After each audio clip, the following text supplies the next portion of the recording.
हर्षित landmark, सपनों का घर जैसा आप चाहते हैं हम बनाते हैं। 1, 2 एवं 3 BHK ready position flats. Call 9827321321।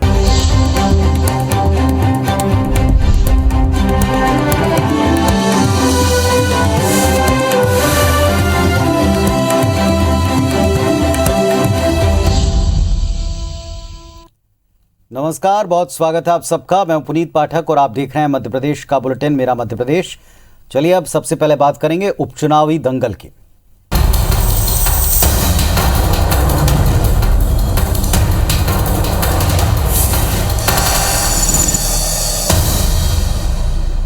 उपचुनाव में मुख्यमंत्री शिवराज सिंह चौहान और प्रदेश अध्यक्ष वीडी शर्मा की जोड़ी ने अपनी टीम के साथ पार्टी को जिताने के लिए पूरी ताकत झोंक दी।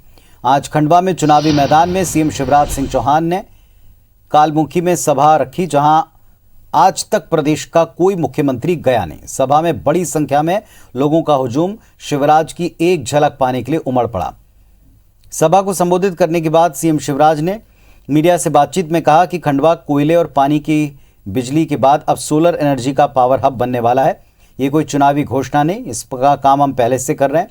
वहीं कोयले संकट पर पूर्व सीएम कमलनाथ के हमले पर सीएम शिवराज ने कहा कि अब कमलनाथ जी के पास कुछ है नहीं तो हमला ही करेंगे, हम तो विकास करने में जुट गए हैं।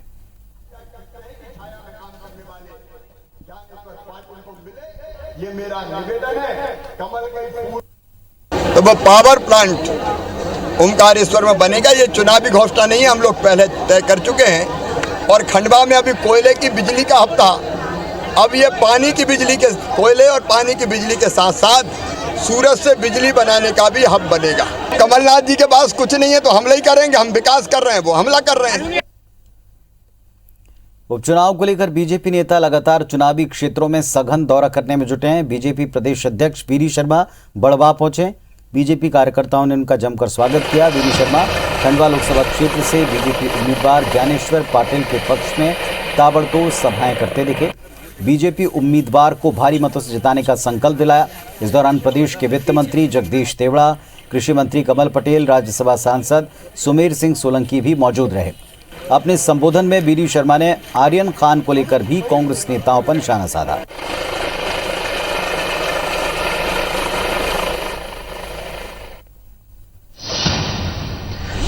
उपचुनाव में कांग्रेस के चुनावी अभियान पर बीजेपी चुनाव प्रबंधन समिति के संयोजक मंत्री भूपेंद्र सिंह ने तंज कसा। कहा कि कांग्रेस के पास कोई कैडर नहीं, प्रत्याशी अपने प्रयासों से जो कुछ कर ले वो कर ले। मध्य प्रदेश में कांग्रेस में निराशा का वातावरण है। कांग्रेस कमलनाथ तक सिमट गई। कांग्रेस के पास न नीति है, न मुद्दे, न कैडर।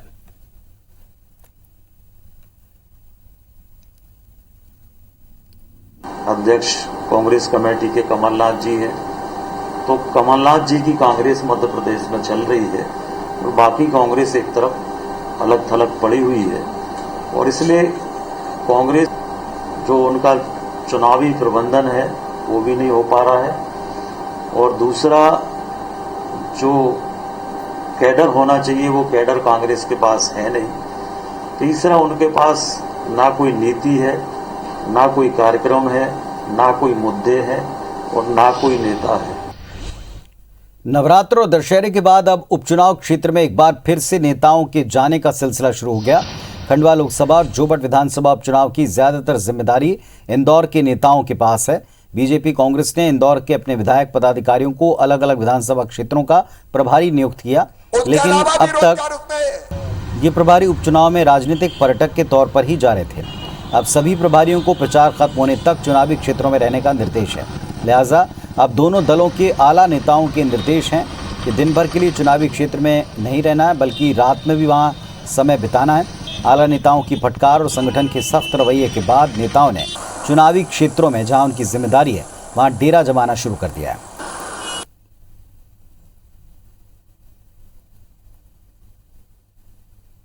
जोबट हो, विधानसभा या खंडवा हो, हमारी लगातार तैयारी चल रही है। मैं खंडवा का प्रभारी हूँ। खंडवा के अंदर हमारे हर बूथ पे हमने खंडवा प्रभारी, बूथ प्रभारी सब लोग बना दिए हैं। हम लगातार, हमारा दौरा चल रहा है। आदरणीय कमलनाथ जी का परसों दौरा है, वापस सभा है, लगातार सभाएं चल रही है।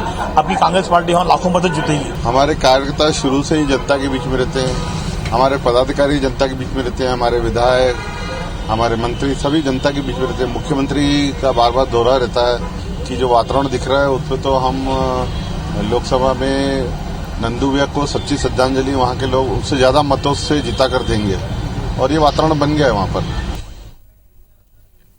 उपचुनाव आते कंप्यूटर बाबा अक्सर सक्रिय हो जाते हैं। पिछले साल इंदौर में बाबा के आश्रम पर हुई कार्रवाई के बाद से कंप्यूटर बाबा इंदौर उन्होंने छोड़ दिया, लेकिन अब उपचुनाव की घोषणा के साथ बाबा ने खंडवा लोकसभा क्षेत्र में डेरा जमा दिया। कंप्यूटर बाबा का सबसे ज्यादा फोकस नर्मदा किनारे के चुनावी क्षेत्रों पर है, जिनमें सनाबद, ओंकारेश्वर, बड़वा और भीकन गांव हैं। कांग्रेस के समर्थन में गांव-गांव में बाबा सभा कर रहे हैं। उनका आरोप है कि बीजेपी सरकार की नीतियों की वजह से आम जनता त्रस्त है। हालांकि बाबा की एंट्री के बाद बीजेपी हमलावर है। बीजेपी ने कहा कि उनके आने से बीजेपी को फायदा ही होगा, क्योंकि बाबा की असलियत जनता को पता है। आज स्थिति बड़ी विडंबना है कि सब्जी इतनी महंगी है, पेट्रोल, डीजल, तेल, खाद्य सामग्री कितनी महंगी है। ऐसा जनता जनार्दन अपनी बात रखते हैं और वो कहते हैं कि महाराज पहले तो बिजली में करंट होता था, तारों में करंट होता था, अब तो बिजली तो नहीं पर बिलों में करंट आ गया है। लोग साधु संतों के पट्टे होते हैं, ये राजनेताओं के पट्टे हैं। दिग्विजय सिंह का ओरिजिनल पट्टा है अपना बाबा ये। राजनारायण पूर्णी की नाव डुबाने के लिए सनावत चुनाव के मैदान में बाबा फिर दिखाई दे रहे हैं, अच्छी बात है। मध्य प्रदेश में कांग्रेस बीजेपी उपचुनाव में एक दूसरे को घेरने के लिए तरह तरह के कैंपेन चला रही है। जहां बीजेपी कांग्रेस के खिलाफ वायदा खिलाफी अभियान चला रही है, तो कांग्रेस बीजेपी सरकार के खिलाफ प्रचार के लिए पोल खोल कैंपेन चला रही है। कांग्रेस खंडवा लोकसभा, पृथ्वीपुर, जोबट और रैगांव में प्रदेश सरकार के खिलाफ पोल खोल अभियान चला रही है। कोविड काल में जो गड़बड़ियां हुई, सरकार के विभागों में भ्रष्टाचार, खाद का संकट, मिलावटखोरी समेत कई मुद्दों पर कार्यकर्ता घर घर जाकर बता रहे हैं। तो बीजेपी ने भी उपचुनाव में कोई कसर नहीं छोड़ी। 1.25 साल की कमलनाथ सरकार के वायदा खिलाफी को मुद्दा बनाकर प्रचार किया जा रहा है। लोगों तक कांग्रेस सरकार के वक्त किसान कर्जमाफी नहीं होने, बेरोजगारी भत्ता न देने जैसे मुद्दे पहुंचाए जा रहे हैं। 1.25 साल की जो विफलताएं हैं वो जनता के बीच में लेकर जा रहे हैं और हमारी 1.5 साल की सरकार की जो सफलता है, जो उपलब्धियां हैं, वो भी हम लेकर जा रहे हैं। देखिए, कांग्रेस ने तो हर क्षेत्र में धोखा किया। कांग्रेस ने किसानों से कहा कि हम 2 लाख तक का कर्ज माफ़ कर देंगे, किसी किसान का 1 पैसा माफ़ नहीं हुआ। इस सरकार ने सिवाय मध्य प्रदेश को लूटने के अलावा और कोई काम नहीं किया। मध्य प्रदेश में 40 लाख लोग बेरोजगार हैं, उनके हाथ में काम नहीं है। इन्हीं ग्रामीण क्षेत्रों में जहाँ पर आज आदिवासी अंचलों में चुनाव होना है, उन आदिवासी अंचलों में लाखों करोड़ों लोगों को जानवरों के खाने योग्य चावल दिया गया है, ये आप सबको पता है। और ये घोटाला हमने नहीं पकड़ा है, ये मोदी जी की सरकार ने पकड़ा। उन्हीं की लैब ने ये सर्टिफाई किया है कि मध्य प्रदेश की सरकार जो है जानवरों के खाने लायक खाद्यान्न बांट रही है गरीबों को। और सीधे रुख करेंगे हमारे सहयोगी दीपक यादव का, हमारे साथ में जुड़ रहे हैं। दीपक, ताबड़तोड़ और तूफानी प्रचार जिसकी कमान मुख्यमंत्री ने और प्रदेश अध्यक्ष ने संभाली हुई, कितना असर, किस तरह का असर रहा है?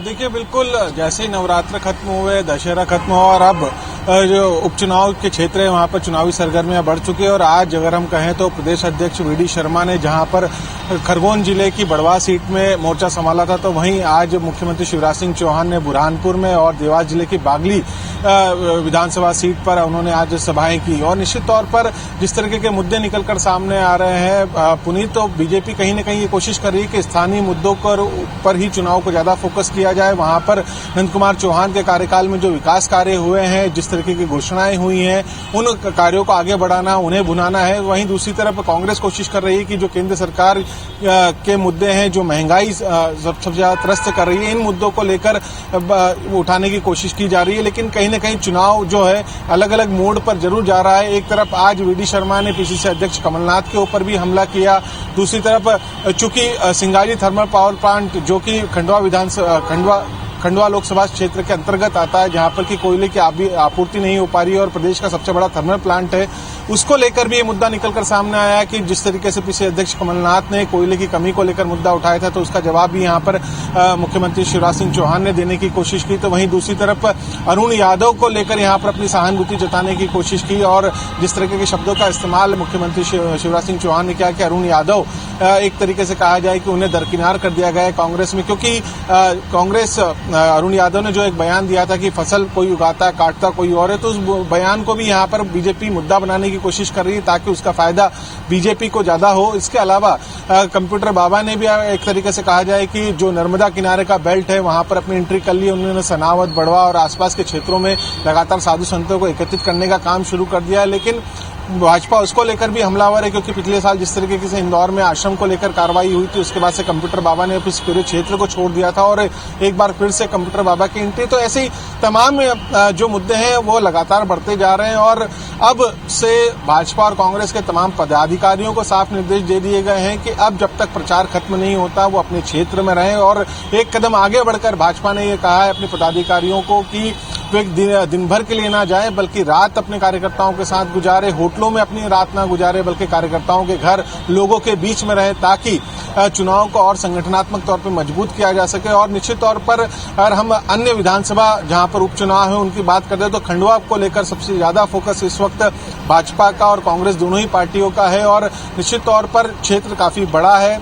बुरहानपुर, खंडवा, देवास और खरगोन, ये 4 जिलों से मिलकर ये पूरी लोकसभा क्षेत्र बनता है। तो हर एक क्षेत्र के हर एक कोने में पहुंचना बीजेपी और कांग्रेस के नेताओं ने लगातार शुरुआत कर दी है। और अब आज जिस तरीके से मुख्यमंत्री शिवराज सिंह चौहान और वीडी शर्मा की ताबड़तोड़ सभाएं हुई हैं, आने वाले एक दिन के बाद यहाँ पर पीसीसी अध्यक्ष कमलनाथ की भी कई सारी सभाएं हैं और तमाम जो नेता हैं वो इस वक्त अब खंडवा का रुख कर रहे हैं। खासतौर पर मालवा बेल्ट से आने वाले जो नेता हैं, चूंकि इंदौर से ही ज्यादातर विधायकों और पदाधिकारियों को प्रभारी बनाया गया है, तो तमाम लोगों का जो जाने का सिलसिला अब शुरू हो चुका है। और निश्चित तौर पर कई ऐसे मुद्दे निकलकर सामने आएंगे, जो कई चीजें ऐसी होंगी जो चुनाव को और ज्यादा दिलचस्प बनाएंगी, क्योंकि कांग्रेस कहीं ना कहीं कोशिश कर रही है कि जो केंद्र महंगाई और कोरोना काल के दौरान जो मुद्दे रहे हैं उन्हें उठाने की कोशिश की जा रही है। और जो घोषणाएं पूर्व में की गई थी, चाहे वो नेपानगर की मील की बात की जाए, और सबसे बड़ा मुद्दा है इंदौर से लेकर खंडवा की जो सड़क का जो मुद्दा है, आज की जो स्थितियां बन चुकी है, इच्छापुर तक की जो सड़क है वो बिल्कुल जर्जर हो चुकी है। हालांकि इसके लिए टेंडर हो चुके हैं, लेकिन आज जो स्थितियां हैं किसानों के बीच में, जो स्थानीय लोग हैं उनके बीच में एक बड़ा मुद्दा है। तो ऐसे तमाम मुद्दे हैं जिसमें स्थानीय भी मुद्दे भी शामिल है, इसके अलावा केंद्र सरकार से भी जुड़े मुद्दे शामिल है और इसी वजह से भाजपा हर मोर्चे पर डटकर खड़ी हुई है। तो वहीं कांग्रेस की तरफ से भी हर एक मुद्दे का जवाब यहाँ पर दिया जा रहा है और जनता के बीच में जाने की कोशिश की जा रही है। चलिए, बहुत शुक्रिया आपका इस पूरे अपडेट के लिए, पूरी जानकारी के लिए। तो दोनों दलों का पूरा प्रयास है जनता के बीच जाएं। कोई पोल खोल चला रहा है तो कोई सरकार की नाकामियां याद दिलाने का काम कर रहा है।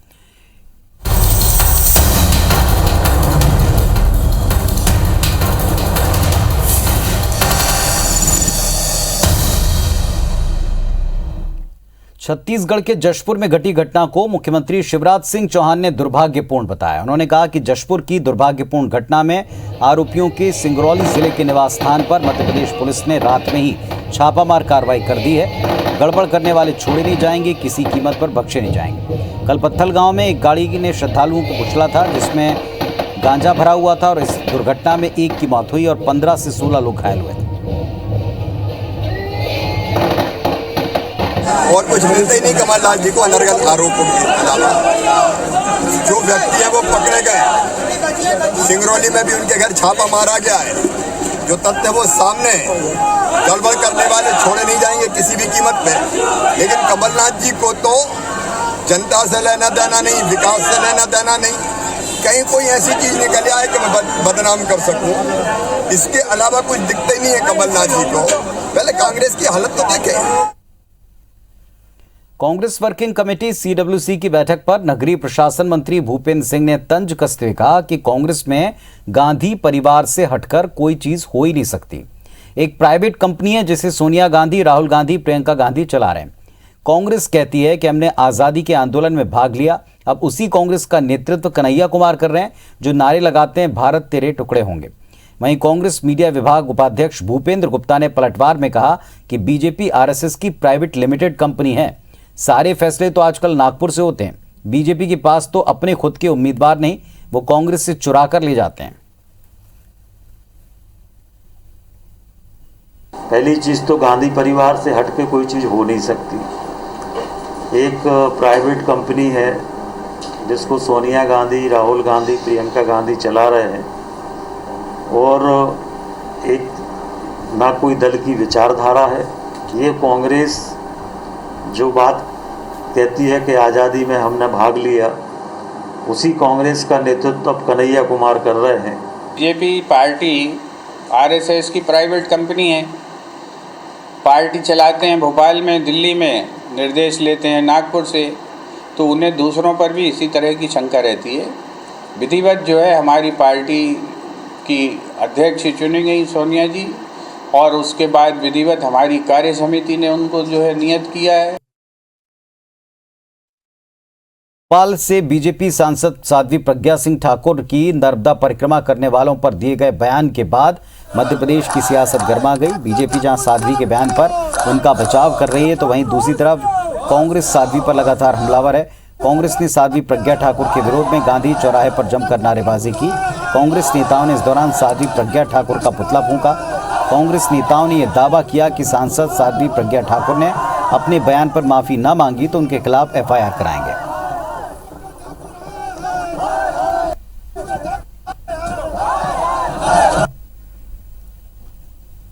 परिक्रमा की है तो नर्मदा मैया की परिक्रमा करके कोई अगर धर्मी हो जाए तो मुझे लगता है कि रावण ने पहले कर ली होती।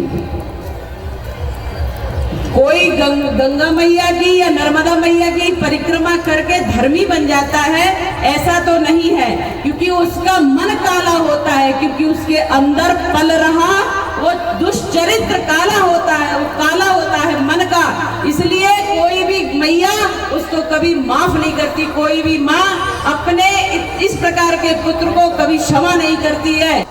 देखिए, जो साधु संत होते हैं उनके लिए अपरिहार्य होता है कि वो जो है वेदों का, पुराणों का, हमारी सनातन जो है जो किताबें हैं उनका अध्ययन करें। अगर उन्होंने नर्मदा पुराण पढ़ा होता, नर्मदाष्टक पढ़ा होता, तो संभवतः वो ऐसा बयान नहीं देती जिससे जो है करोड़ों पर जो नर्मदा परिक्रमार्थी हैं उनका अपमान होता हो, नर्मदा मैया का जो है माँ नर्मदा का अनादर होता हो, ऐसा बयान वो नहीं देती। और संत के जो भाव होते हैं वो निर्विकार होते हैं, और इसलिए वो राजनीतिक कम, संत ज़्यादा।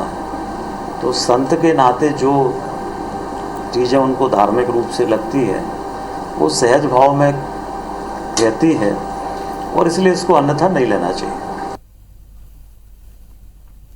एक दिवसीय प्रवास पर भोपाल पहुंचे केंद्रीय मंत्री प्रहलाद पटेल ने बीजेपी कार्यालय में पार्टी कार्यकर्ताओं से मुलाकात की। इस दौरान प्रहलाद पटेल ने उपचुनाव वाली सीटों पर बीजेपी की जीत का दावा किया। कहा कि उपचुनाव में बीजेपी ज्यादा से ज्यादा सीटें जीतेगी। वहीं नर्मदा परिक्रमा को लेकर साध्वी प्रज्ञा की टिप्पणी पर जवाब देने से वो बचते नजर आए।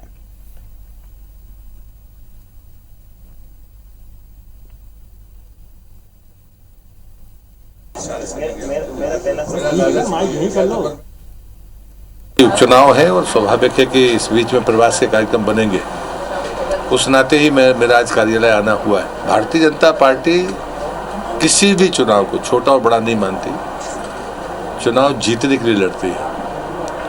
और उपचुनाव देरी से हो रहे हैं, लेकिन मुझे विश्वास है कि भारतीय जनता पार्टी को जनता अपना आशीर्वाद देगी। और चलिए अब देखते हैं बिग न्यूज।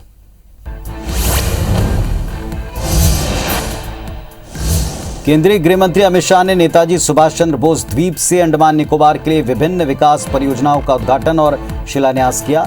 इस मौके पर उनके साथ अंडमान निकोबार के lieutenant governor admiral DK. Joshi मौजूद थे।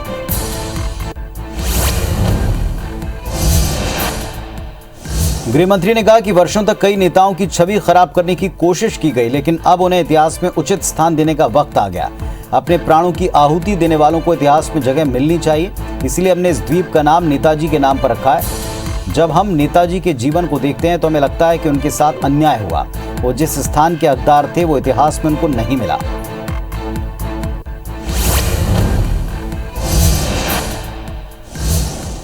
यूएई और ओमान में होने वाले T20 वर्ल्ड कप की कल यानी 17 अक्टूबर से शुरुआत होगी, जिसका फाइनल मुकाबला 14 नवंबर को खेला जाएगा।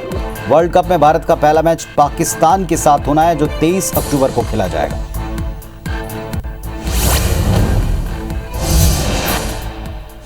T20 वर्ल्ड कप के बाद टीम इंडिया के हेड कोच रवि शास्त्री का कार्यकाल समाप्त हो जाएगा, जिसके बाद राहुल द्रविड़ ये पद संभालेंगे।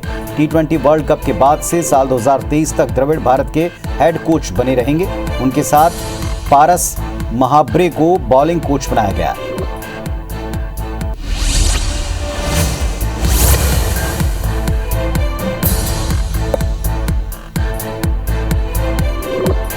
ग्वालियर में एक हादसे में 2 साल की मासूम की मौत हो गई। नगर निगम की कचरा गाड़ी ने 2 साल की मासूम बच्ची को कुचल दिया। इस घटना के सीसीटीवी फुटेज में साफ दिखा कि निगम की गाड़ी कचरा कलेक्शन के लिए पहुंची थी और तभी ड्राइवर को सड़क पर जा रही मासूम दिखाई नहीं दी और उसने उस पर गाड़ी चढ़ा दी। दुर्घटना का अंदेशा होते ही पहले तो ड्राइवर ने ब्रेक लगाए, लेकिन तब तक कचरा गाड़ी के दोनों पहिए मासूम के ऊपर से निकल चुके थे। ड्राइवर साजिद खान ने बच्ची को गोद में उठाया, फिर एक महिला की गोदी में देकर गाड़ी लेकर निकला। कुछ देर बाद ड्राइवर दूसरी जगह गाड़ी खड़ी करके भाग गया। पुलिस ने केस दर्ज किया है, जांच की जा रही।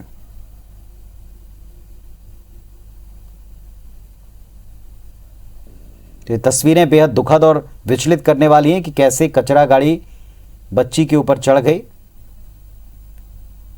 एक छोटी सी मासूम बच्ची के ऊपर से निगम की जो कचरा समेटने वाली गाड़ी है, उसके दोनों पहिए निकल गए।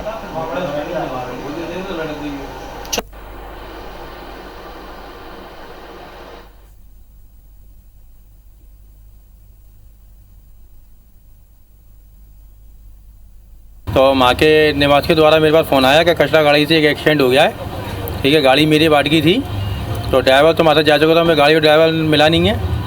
कल मोहल्ले ने बताया था, तो मैंने अपने अधिकारी ऊपर सूचना दे दी है। तो ये सूचना मिली कि गंगवाल भवन के सामने एक बच्ची का कचरा उठाने वाली गाड़ी से एक्सीडेंट हो गया है। इसकी सूचना पर से मैं घटनास्थल पर पहुंचा।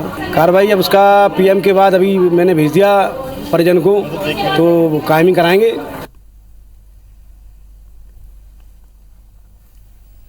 सतना के मैहर में आज एक बड़ा हादसा टल गया। दरअसल मैहर मंदिर का रोपवे श्रद्धालुओं समेत बीच रास्ते में खराब हो गया। लगभग 2 घंटे रोपवे को ठीक नहीं किया जा सका और इस दौरान रोपवे पर मौजूद कई श्रद्धालु गर्मी और पानी की कमी से बेहोश तक हो गए। 2 घंटे की मशक्कत के बाद श्रद्धालुओं को रस्सी के सहारे नीचे उतारा गया। राहत की खबर ये रही कि इस हादसे में किसी तरह की कोई जनहानि नहीं हुई।